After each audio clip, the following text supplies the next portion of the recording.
Hello and welcome to the Unlock Your Life Purpose Summit. I am your host, Lorna Moon. Today we have a very special guest. Her name is Brooke Errol. Brooke started her career at IBM, following the very traditional path that we know IBM, good job, big company, benefits. She did all the right things to be successful. And even though she was the perfect success at IBM, she quit this great job because she knew it was not her purpose. She just knew in her heart that she was not aligned to it. So she left this great job at IBM and started her journey to find her purpose in life.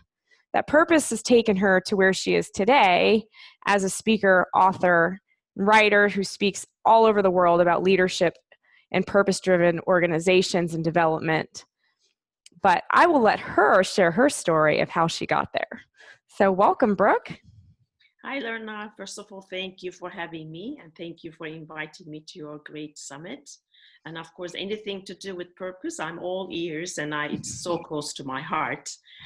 And thank you for the introduction. That's really correct. Like I did everything that I think was expected of me, right? This is the journey for success and happiness. So I did all of that. But like you said, at IBM, having a good job, really having a good pay and good benefits, good people too. I didn't feel like I want to do that forever. And especially at the time I started, like people were having a job for the rest of their lives. So yeah. it wasn't changing so fast as it does right now. So I was thinking, okay, do I want to sell technology for 25 years? And I could tell some people love doing that, but I knew it wasn't for me. And I had that question, which was very weird of me at the time because not a lot of people were asking those big, deep-ended questions to themselves from what I saw. But because it seemed almost like you're kind of spoiled to ask those questions. You have this great job. Come on, what are you talking about, right? Yeah, you have everything. Why are you being so selfish, right? Exactly. So it was hard to talk about it out loud, but I knew my inner voice never stopped asking that question. Okay, what is your purpose in life? Do you feel that this is what you want to do with the rest of your life? So I had to ask those questions to myself and I couldn't stop asking them. And I knew I wasn't born to sell technology. That wasn't my thing, but I didn't have the answer to it either. So I didn't know what I was supposed to do, but I knew what I didn't want to do. So that's why without finding the answers, which I don't always recommend everyone to do, I did have to quit because at some point, I think we don't realize if something is stressing us out so much, it does get to a physical level. So I did feel like at some point, this is making me sick physically, not only emotionally. So I have to stop and do something else. So I felt like there's no other choice for me but to quit my job. So that's where it all started to come. Didn't come together for a long time, but I had to do that as my first step. So I don't know if you want me to continue how I went. Yeah. So how did you, when you quit your job, how did you tell your boss? Just like, I can't do this job anymore. It's making me sick. Yeah, I mean, it started actually, I decided I remember quite well that it was end of August on that year that I went to my general manager and I saw some things at workplace that most people didn't pay attention to, or even if they paid attention, it was okay for them. Like, let's say, like you have to act like a man, they told me when I'm coming to work, or everybody was so happy on Fridays, but really so unhappy on Monday mornings. Or like when we work with our clients, it was always short term. And I always cared about the long term because I was building all these trusted relationships with my clients. But then when we couldn't hit the quota on time, then they were telling me, I'm putting a lot of pressure to say, we have to sell more, we have to sell more. And that was all against my values. I had to be honest. I had to have integrity. And a lot of things were conflicting with my values. And I didn't have this language to speak at the time, believe me. Something was so against my soul, but I didn't know how to put it into words. But now going back, I know some of my values were not aligned with my work. So Mm-hmm. so I went to my general manager. I told him everything that I found to be wrong in how we do work, but also my own feelings about like, okay, I don't really enjoy this, so I'm ready to quit. And he was a great listener, much better than many other of my general managers. And he did give me another type of job for the last months, 4 months actually.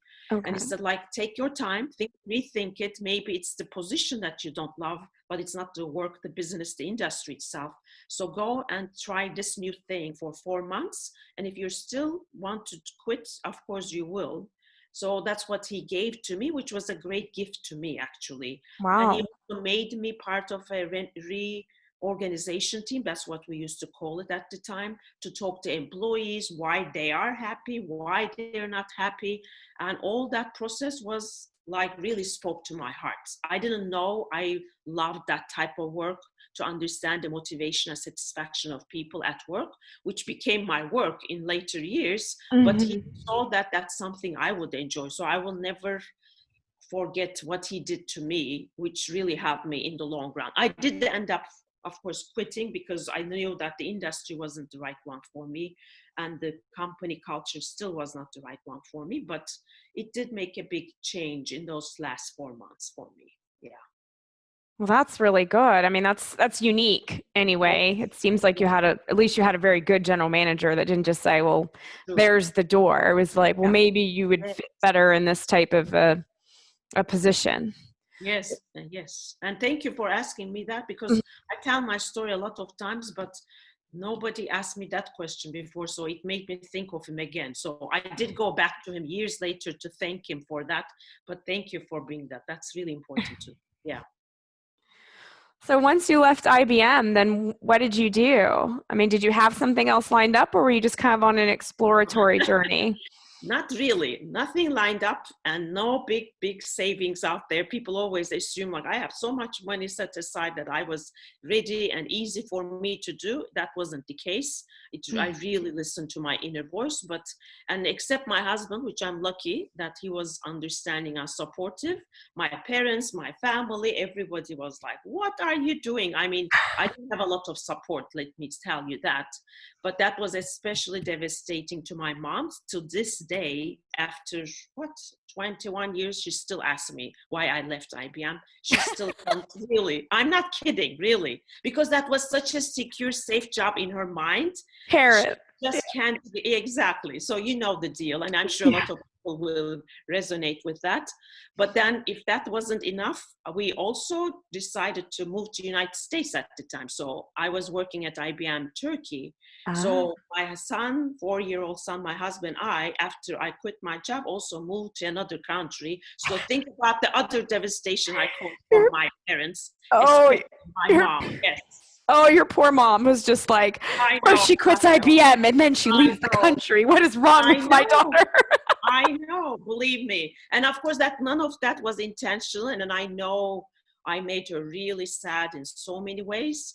But that's what sometimes we have to do. And I have clients that I talk to, which they want to get approval from everyone to do what they love. And Yeah, that's almost impossible, really. that's So you will have to make at least one person that you really love upset, at least one, if not tens of them, right? yeah. So yeah, so and when you come and change your life dramatically like that, I think a lot of other things start to happen. So I always had that question, okay, what's my purpose? What do I really want to do with my life?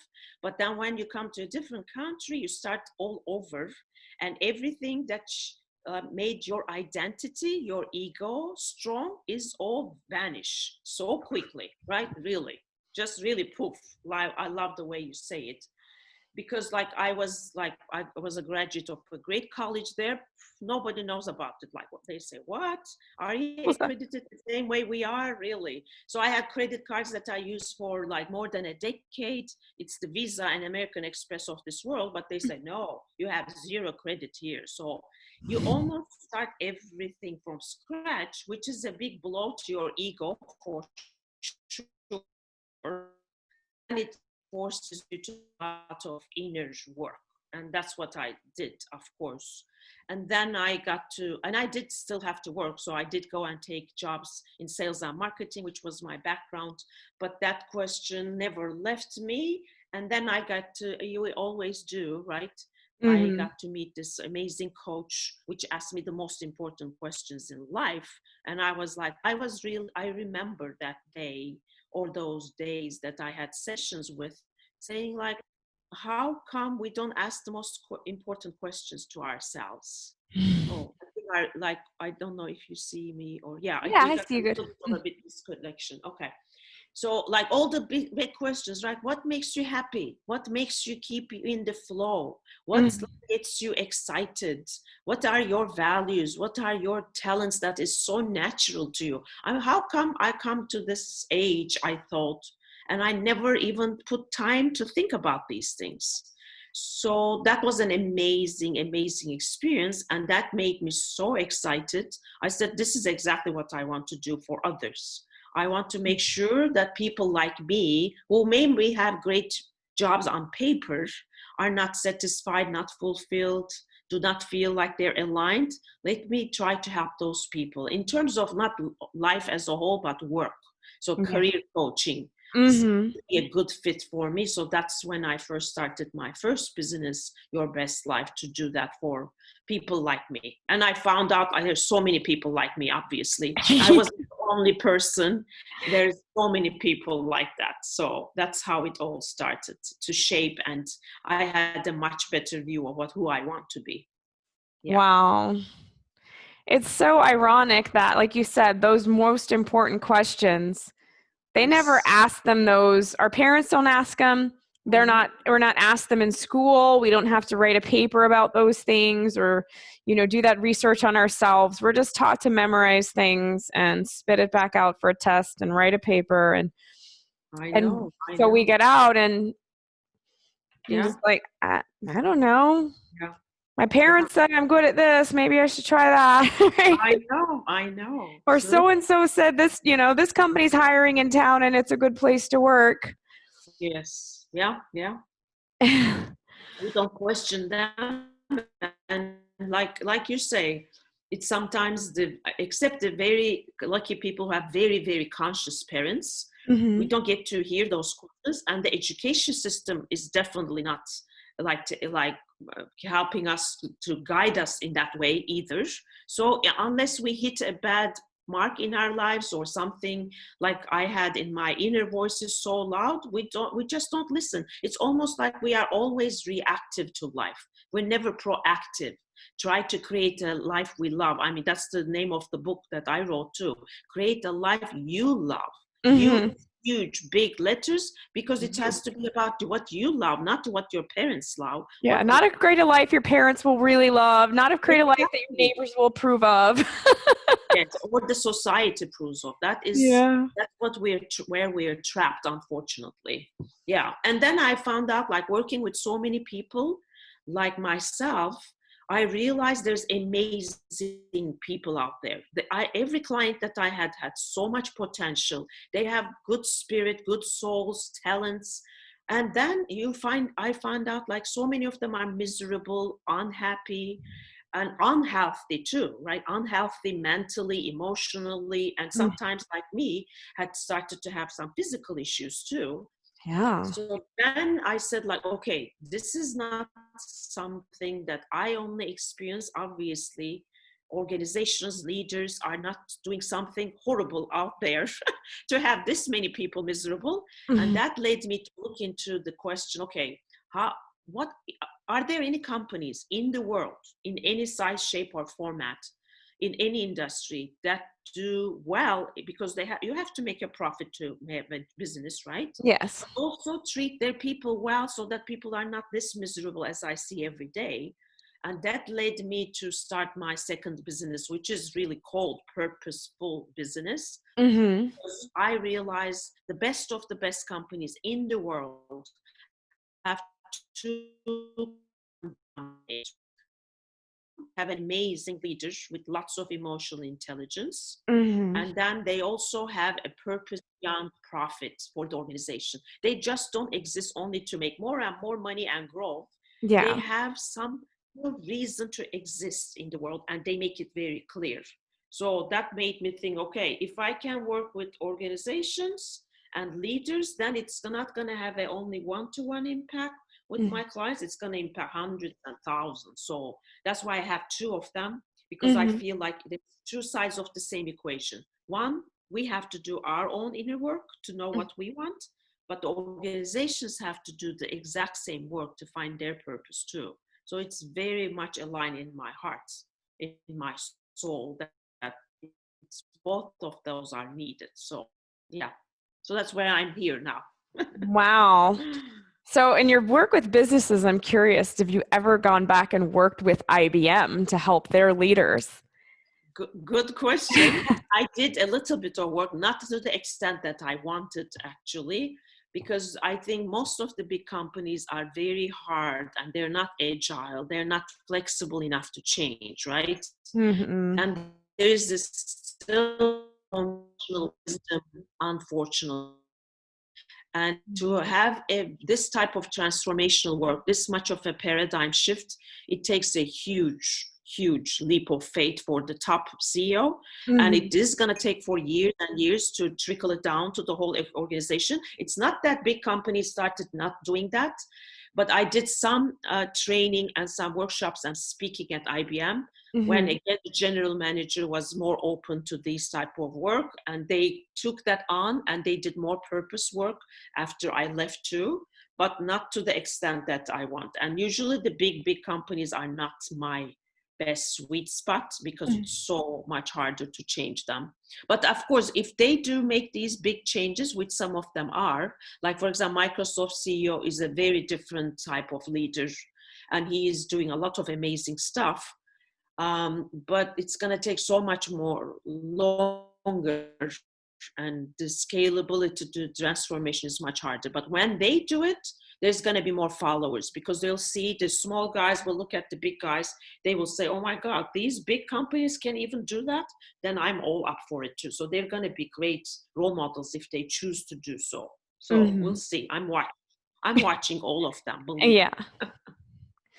Well, me. now's a great time Yeah. too, with everything that's going on and so many people working from home and them having to shift their culture and shift all that anyway. Now's the Yes. perfect time to introduce that because there's already Yes. so much disruption. So true, so true. And that's why I'm almost nervous, anxious that people are, organizations are not going to get the big opportunity given to them to learn from this experience. There is so much to learn. And that's why I'm doing it like even a free survey with some of the ones that are, and it's called Emerge Stronger, Mm-hmm. because you have to ask, this is the perfect time to ask your people what they have learned in these 3-4 months, and what's the things that we have to let go, and what are the things that we want to reskill our people. There's so much opportunity right now. Just like you said, I just want all of them to take this on, but we'll see. I hope some of them are. Yeah. Oh, I hope so too, because it's like you said. I mean, it's just the perfect time. There's so much, and it is. You talked about these big companies. We used to say I worked with big companies before, and it's like trying to turn around a cruise ship. A cruise ship doesn't Oh, just go like a true, speedboat and turn around and go the other direction. It's so true. slow. Yeah, But now is a perfect time to accelerate that true. turn. So, Yes, yes. And even if it's we have a little bit. hard, and even the protest, diversity and inclusion. So how do we have less bias? And we all have unconscious bias, unfortunately. So there's Yes. ways to eliminate that too, especially in the hiring process. And in the hiring, I have some implementations that really, really, really takes away all the bias away, because you don't even get to know anything about the candidate until you know it's the right person. You don't get to know their names, their race, their age, nothing, but you have a good set of questions that they answer. And then based on the answers, you can tell if that's the right person. Then you get to know who is. So it really takes away the bias, which we all have, unfortunately. And that's really important right now, too.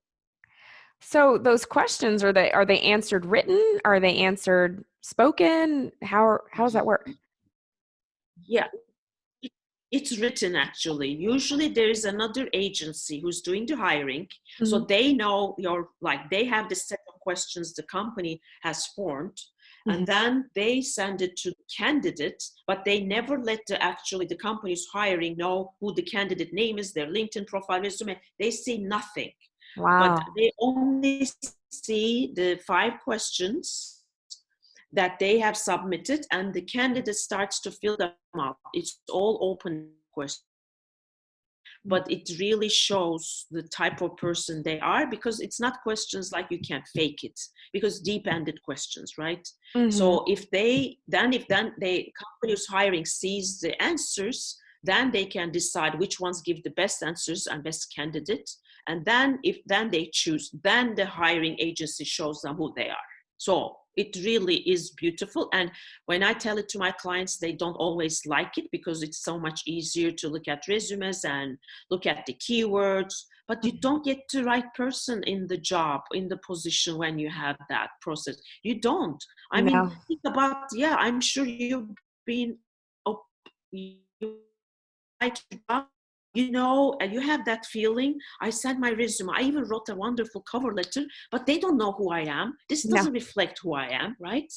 And it's so old school in my mind, but Yes. yeah. And they're, oh, you have to talk about the KSAs that you have that match the job Yes, description. And it's so yes, like, I I know. read these job descriptions sometimes on LinkedIn, and that a friend will post or something, and I just read it, and it just like, it makes me want to throw up just thinking I about like know. having, like, if I were looking for a job and having to apply for that, it's so stuffy Yes, and so yes, clinical. Like, yes, oh, I'm so yes. glad I'm not applying for this job, right? I know. And then think about that. You and I all feel the same. There's thousands of us who feel the same way. And then the best of the best talents are already lost, right? Nobody who's really talented, who they might love to hire, is accepting of these old-fashioned ways. So they're already gone. So who are you left with? The people who are ready and maybe desperate because they need a job, and of course everybody needs to put food on the table the next day. Of course you will apply, because this is the only thing you see. But the best of the best companies do not hire this way anymore. They don't. And I've seen it from like 10 years ago. I met a company, they were only putting their job posts on Craigslist, nowhere else. And they only had questions, and they really did not know who was applying. They did not know the name. They did not look at the resume or LinkedIn. Think about that. Wow. For many, especially now with bias. Like I had a question that it came up yesterday. They were saying, okay, what if you have the same kind of talent and skills, that you have a brown person, you have a white person, you have a Indian, you have a Chinese? How do you pick between the two? Right now, all of a sudden people have biases, and you Yeah. can't help it, but you have it. Yeah. So how do you do that? But this really eliminates all of that too. Yeah. But yeah, so anyway, so there's so much opportunity in what's happening, is all I'm trying to say. Like you said, in these things that we're going through, this crisis is teaching us a lot of things. Yeah. So do you find yourself busier during this time?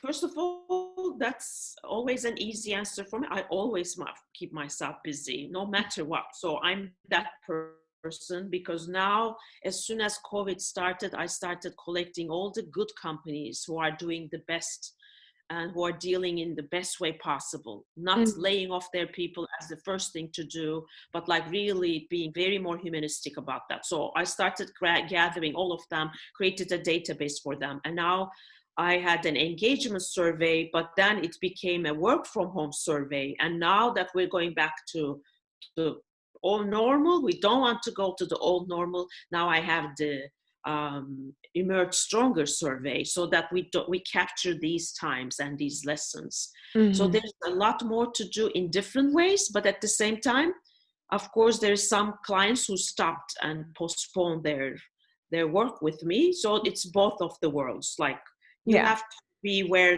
people are, right? And I understand we all have to take care of our budgets, but if you have a budget, it's the perfect time to do some of the transformation. I really believe that. No, So I agree with yeah, you. yeah. Well, that's good. I'm glad that you're keeping busy, because Your work is so important, and you just think about how different the world will be one day when everyone takes this sort of thing into account. Yes, And and that's what you do too. And that's why you're even having these people like, we really thank you for that, so mhm, that our voices are heard and we know that it's the way to go. And it's really an inner work. It's really a mind shift. It's not the external factors. Really, external no. factors make us think about the inner changes that we have to make, right? So what you're doing is so powerful and important because it is the right time to talk about these things. Yeah. Mhm. Awesome. Thank you so much. Yeah. Now, you had a gift, I think, for the audience, yes? You want to tell Yes, people that is? yes. So it's really about, like, even when I work with organizations, I always feel like the inner work really matters more than what the external circumstances look like, right? So, Mhm. and since I have worked with so many clients over the years, I came up with a list of things that stop us in our tracks when we're up to something big, like changing our career, starting our business, or becoming a really powerful leader, or really standing up for something that's really important to us, even if it's like a volunteer work, right? So Mhm. work in the general sense, paid or unpaid. And the things that show up for us are really things that we have to, first of all, be aware of so that Mhm. we can overcome them. Things like the voices that I had in my head. If I didn't hear them, I can't act on them, right? Or just Mhm. what we talked about, if we need approval from everyone, we're not going to get anywhere. So all of those things I listed in a document, which they will be able to get to be able to download for free, Mhm. so that it's called something like 7 things, obstacles that what really Mm. the thing we have to be aware of in ourselves so that we can overcome them and do what we love to do in our lives. So hopefully people enjoy that, and that's a good start for everyone, is how I feel. Oh, definitely. Well, there's going to be a big button below this video, so make sure you click on that, and that will take you directly to it so you can take advantage of that. I think that's so important because once you know what your potential obstacles are and what your obstacles are, which some of them you might not even realize are there, Yes. once you know what you're fighting, it's a lot easier. So true. And we feel like we're alone and we're the only one who can't move forward. And that's never true. These No. are so common to all of us. Even the people that we love and admire, it took them a lot of like things to do on themselves to get where they are. We only see the shiny good times that they're having in front of us, right? Yeah. But they had to go through some of these steps as well. So that's one thing I really want people to know, that you're never alone in your inner journey, even though it's very conflicting and struggling and hard. We all go through parts of that for sure. Yeah. Hmm. Wow, thank you so much. That's so valuable. Your insight has been so valuable, and your courage too. I know will inspire people because there are people watching right now that are in one of these great jobs, just like you had at IBM as well, and their head is screaming, "Get out of here! Get out of here!" And they're listening to their family saying, "You have the perfect job. You have the perfect this. You just need to be grateful. You're so ungrateful." And so, Yes. hearing your story and your courage will definitely inspire people to take that step they need to take. And then the rest of the wisdom you shared will help them on that journey. So thank you so much for sharing all that with Yeah, us I today. really hope so. Yeah. And thank you for creating the platform to talk about these important things and life, the world is changing, the systems are broken. We really have to do a lot of mind shifts for all of us. So it's really, we all need to do that, is how I feel, to make it a better world for all of us, right? For our children as well. So Yes, hopefully, exactly. yes. Thank you so Thank you so much. much for having me. Thank you. Thanks.